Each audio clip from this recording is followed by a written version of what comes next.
Hey, so this is Grant Clayton. I'm the owner of 1% Lists. I live right here in Money Hill, as I'm sure you know, right here off Great Southern.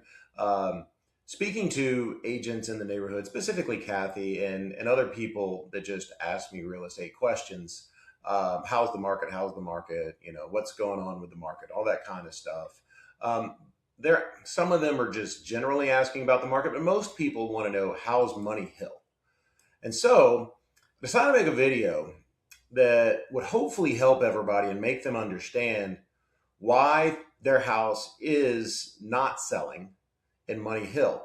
So let me share my screen really quick, and this will just kind of give you a behind the scenes look at what we see when we look at the MLS.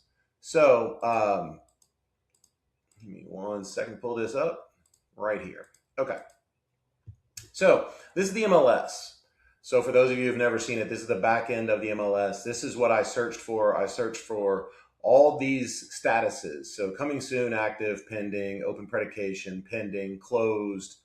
Um, I searched for this. I searched in only the Money Hill subdivision, and I only did 2,400 plus living. And let me explain why.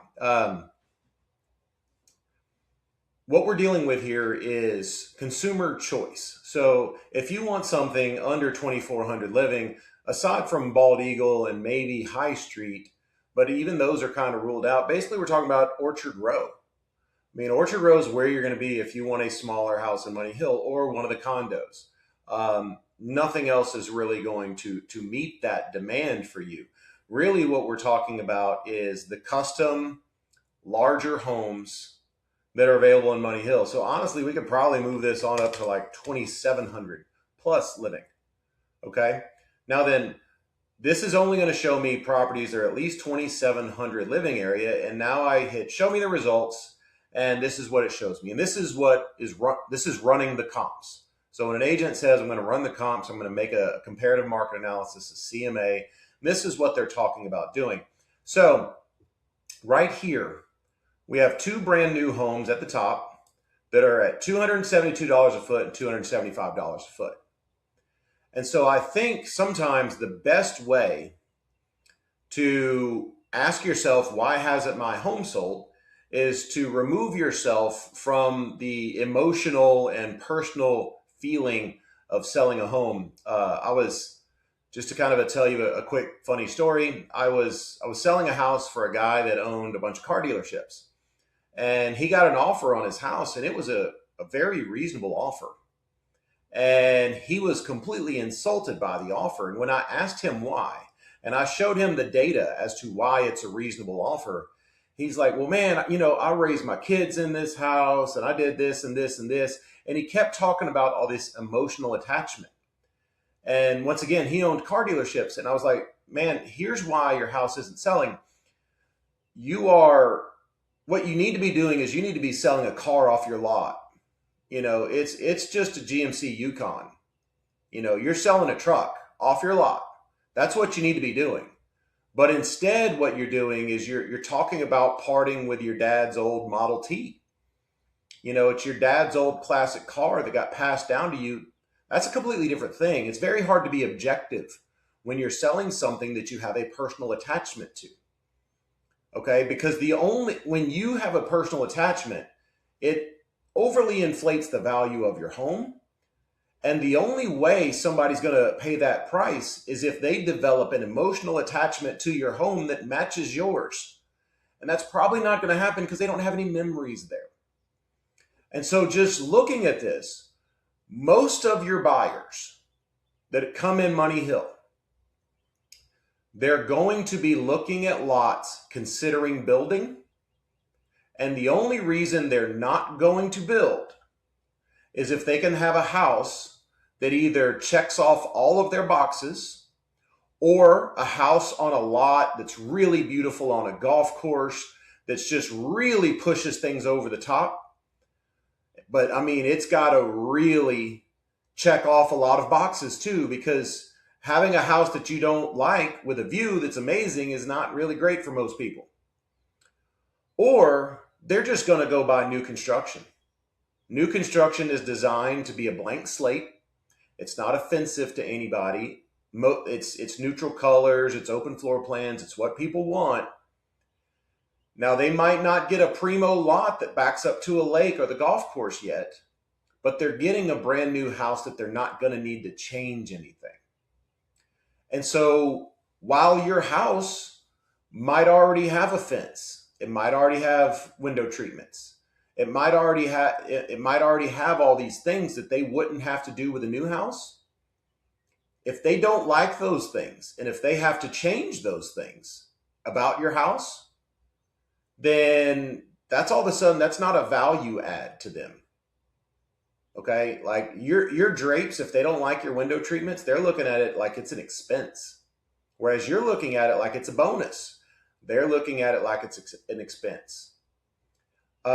Most people coming through here are going to be considering building, but willing to buy if they find something really close to what they want, or if they find something that has a reasonable value to where they can make it what they want and not be upside down on the house. I can tell you that's what we did when we bought our house on Great Southern Drive. This was basically a 3-bedroom house that everybody turned their nose up at because it had some quirky things going on. It basically had 2 master bedrooms that fed into 1 master bathroom. It's really wonky, kind of weird. And everybody turned their nose up at it. But Kelly and I got it at a price where we could renovate it and fix those things and not be upside down on the house. And so we did it. But that was our criteria. We owned a lot. We could have bought any of the other lots. But we got a value on this house where we could make the changes we wanted to make and be very happy with the house. And then we did not have to go through the stress of building. But I'm looking at it right now and I have it highlighted. There's 2 new homes, both at $272 and $275 a foot living. They probably both have 3-car garages for a golf cart, all those other things. They have all those things. So we have brand new homes, not going to need a roof, got warranty that comes with it, latest and greatest, energy efficient, like no issues, no quirks, nothing you're going to have to deal with for in the mid $270 a foot range. Okay. Then we have all the existing homes. The average price point on all the existing homes is $271 a foot. If I eliminate this one house that really needs some updating, and now I'm really only pricing the ones, now I'm only including the ones that are existing but doesn't need a lot of updating, or the people don't think they need a lot of updating. This one, I get rid of this one outlier at the bottom, and guess what? The average price per square foot is the exact same as new construction. So ask yourself this: if you're going to buy in a neighborhood, because presumably most of you that are selling your homes, you're going to go buy somewhere. If you can buy a brand new house for the same price of a house that's between 25 and 5 years old, are you going to buy the new house or are you going to buy the old house? If you're moving in here and you're retired, you're looking to spend $600 to $1.2, $1.3 million on a house. Do you think you can afford to buy your own window treatments? Most people moving out to a neighborhood like this, they're planning on staying in these houses for at least the next 10 to 20 years. They're going to spend their retirement here. It has to be perfect. This is not a 30-year-old couple that just had their first kid and they're going to live in this house for 4 or 5 years, but they might get transferred. They might need a bigger house. This is their starter house until they wind up making more money. No, these are people who've made plenty of money. They've made all the money they ever need to make. They want to spend the most important next 15, 20 years of their life in a house that they love. And so your house, in order to get it sold, it either needs to check off all those boxes, or it needs to be priced to the point where they can invest the money and check off those boxes. Otherwise, they'll just build what they want. They'll get exactly what they want. They'll pick a lot and they'll have the exact home that they want. That's what you're competing against. Now, here's the thing. If you are in a situation where your house is priced reasonably, then I don't necessarily think just lowering and lowering and lowering and lowering the price continually makes sense. The reason is this is not like Beauchene or Beatico Creek in town where there's going to be 10 buyers running through here every day. And you're in a competition against 50 houses. That's not the case. There's only about 12 houses in here. If you're watching this video and you're one of these houses that's 2,700 to 5,000 living, you're one of the larger estate home lots, there's only 12 homes to choose from. Okay? You need to be priced in such a way that somebody's going to choose you over a new construction house, or they're going to choose you rather than build. And I can tell you, for me personally, if I see your house and it's $300+ a foot, it better be perfect.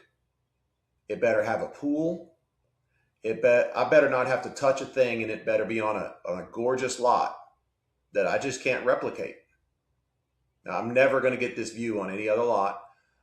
It's already got a pool. It's already got everything I want. Like, this house is perfect. Because otherwise, I'd rather go buy the brand new house down the street. I'll get a home warranty. Got a more energy efficient house. My insurance is going to be cheaper because it's a brand new house. If you are looking at this, do the math on your house and look and see, how am I priced? And if you are priced higher than the new construction houses, ask yourself why.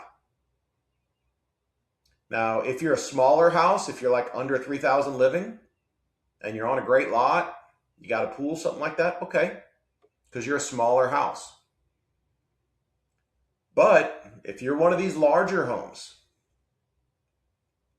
you got to ask yourself, if you're a buyer, I mean, the best way to do this is look at your listing, look at what you're charging per foot, look at everything else, and ask yourself, if I'm a buyer, am I buying that brand new house for cheaper than my house, or am I paying a premium for an existing used house? If so, why? And look, if you got the pool, if you got the phenomenal lot, if it's completely updated and meticulously well maintained, if you got all that stuff and it's on a lot that's just phenomenal, okay, sure. All right, I get it. I understand why somebody would buy your house rather than a new house. But if you're selling a house that needs to be updated, it doesn't have a 3-car garage, meaning there's no place to store the golf cart. That's pretty much a must in this neighborhood. If you're not on a primo lot, if you've got something else quirky going along with it, if you don't have the pool, if you don't have all these amazing things, why is somebody going to buy your house rather than a new house? That's the question. So I hope this helps. There is not a ton of buyers running through Money Hill nonstop. There's just not. There's a handful of people that are going to come here.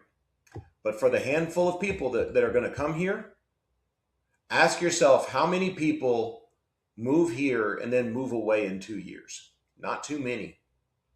Most of the people that move here spend 10, 15, 20 years here.